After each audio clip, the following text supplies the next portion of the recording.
KLK1 2.5 FM. Good morning to you on your Tuesday. It's October 28th, 2025. We are back on Community Conversations, and joining us now is Lindsay Spencer. She is with Hope Found, which is an organization that does a lot of good things in the community to help people who may be affected by domestic violence. And they got an exciting fundraiser that is coming up, and definitely looking forward to hearing more about it. So, Lindsay, welcome to the program. So we'll just kind of start simple. Just kind of tell us a little bit about yourself and your background. Hi, I'm Lindsay Spencer. I assist Hope Found primarily in their marketing department, and that's important for what we do because Hope Found fights human trafficking in Northeast Arkansas by educating the community and providing resources to victims and survivors. So I help get the word out about Hope Found, what they do, so that we can raise support and sponsorship money to help Hope Found continue in that fight. And coming up, we have a coffee festival. This was Megan Brown, who is the executive director of Hope Found. It was her idea. She'd seen one and was like, I think this could happen in our community. I think people would enjoy it. And of course, we would raise funds to support Hope Found. So this is the third annual Brewing Hope Coffee Festival, and it's happening on November 8th at the Judd Hill Regional Farmers Market. And of course, for those that don't know, that is like on the corner of Red Wolf and Aggie. Mm-hmm. Yep, right across from the university. And actually on that day also is Little Bit of Christmas, which I know is like everybody knows what that is. Coffee and Christmas. Now, I kind of like how that sounds there. Coffee and Christmas. Yeah, so if you're planning to go to that, we are a very convenient stop, either before or after, right across the street. It's going to be a great way to spend a fall day. So sipping coffee. We have a lot of like baked goods and shopping and things out there. So a ticket is $20.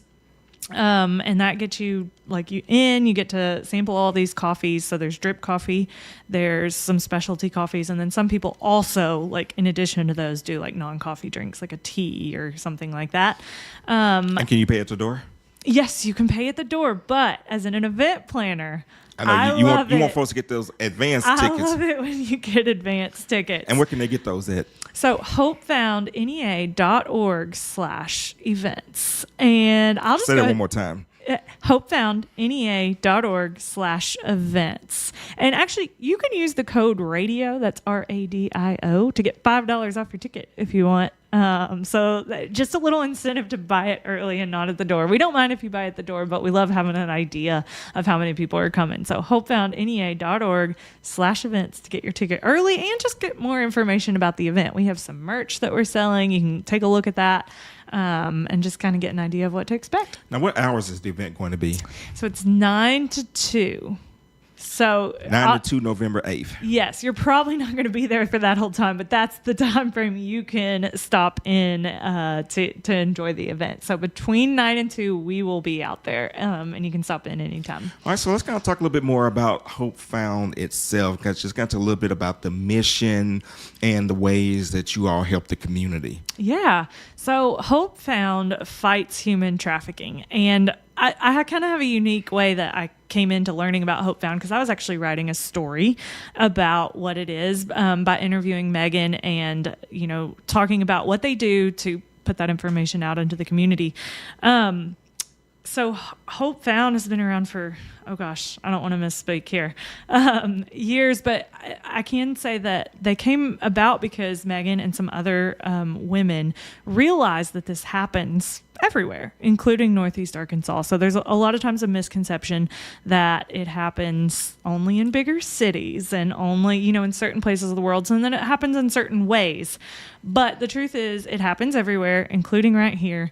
And a lot of times how it happens is the trafficker is gaining the trust of the individual, and so that individual is reliant on this person for food, for shelter, for love, all these things. And so it's really hard for them to leave that situation. We were talking about that before we hopped on.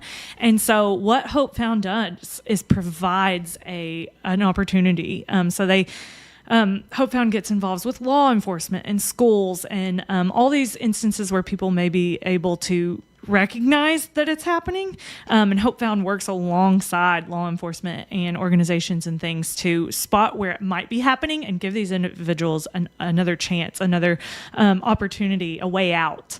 And when they do get out, Hope Found is providing them with connections, helping them find jobs, helping them find a place to live, helping them restart their life and learn how to live outside of that situation. So they're truly bringing hope into the lives of these individuals. And they're also educating the community. And that is one of the biggest things. It's one of the most important things to keep human trafficking from happening in the first place is make people aware of how it happens. So giving presentations and talking to, teachers and, anyone who might be in a unique spot to especially spot when this might be happening. So, in fact, Hope Found brought on a community educator pretty recently onto the staff. So if you want a presentation, you can reach out. So it's hopefoundnea.org. Reach out to us. Would love to send someone to educate your organization, your business, your church, on how this happens and how you can spot it and keep it from happening. Because that's what we want. Is we don't want it to happen in the first place. And when it is, we want to stop it. So being able to spot it is probably the most important way we can do that. And I know that each year that you all come to our Juneteenth celebration and set up. And, of course, we'll be getting with you all soon about next year because we definitely would love to have you join us once again. Now, of course, you're talking about some of the things we said off air. And, of course, this is something I've said previously when I've interviewed people from Hope Found. But one thing that was once said to me that really sticks with me is that it could take up to 7 times for a victim to finally leave that situation. Mm-hmm. That's pretty sobering. Yeah. There's a lot of statistics and facts like that that Hope Found can share with you. But it's alarming because you think, why wouldn't someone just leave? But again, a lot of times there's a sense of trust there's and that takes a lot to break down and let them know that they can get what they need, food, shelter, all of these things elsewhere. That is a really hard thing when someone has been trapped in that situation. That's one of many things that kind of makes you realize, like, okay, this can happen to anyone, and if it was me, I would, I'm glad there's people out there fighting for them to have a way out. And that's certainly much more important. And one thing I did kind of want to touch on, because I think it is important and worth saying, is not just women who deal with this, there's men as well. And do you all help men in this situation? Yes, yeah, of course. That's another misconception, that it only happens to maybe a certain demographic, but it can happen to anyone, and it does. And you can actually, so on Hope Found's website, there we have all of our impact reports that shows how many people we've served specifically. So it breaks it down by age, and male versus female, and all of those things, so that you can get a grasp on what we're literally doing in this community. And again, you all are just doing such amazing work. And so what if somebody wants to volunteer for you guys, because you all are a nonprofit organization, mm-hmm. or what if someone wants to donate? They say, well, I can't make the coffee event, or coffee is just not my thing, but I still want to support financially. How could they do that? Absolutely. Okay.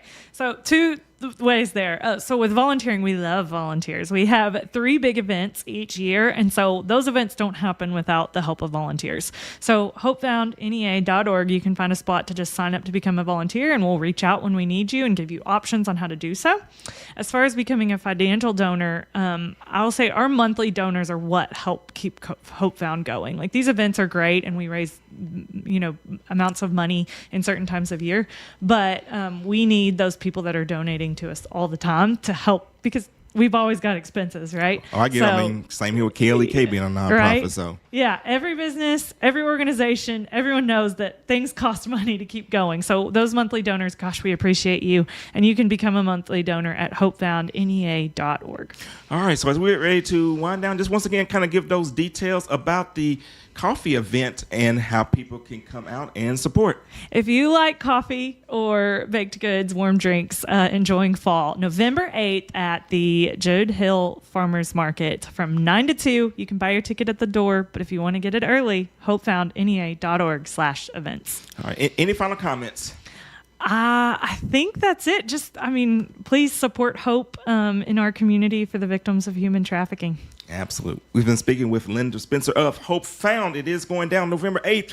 Judd Hill Farmers Market on the campus of Arkansas State University, 9 to 2, Saturday, November 8th. We hope to see your face up in the place. All right, that's going to do it for this edition of Community Conversations, but we've got great music all day long. You guys have a great and blessed day. This is KLEK on 2.5 FM. All righty, and we are done.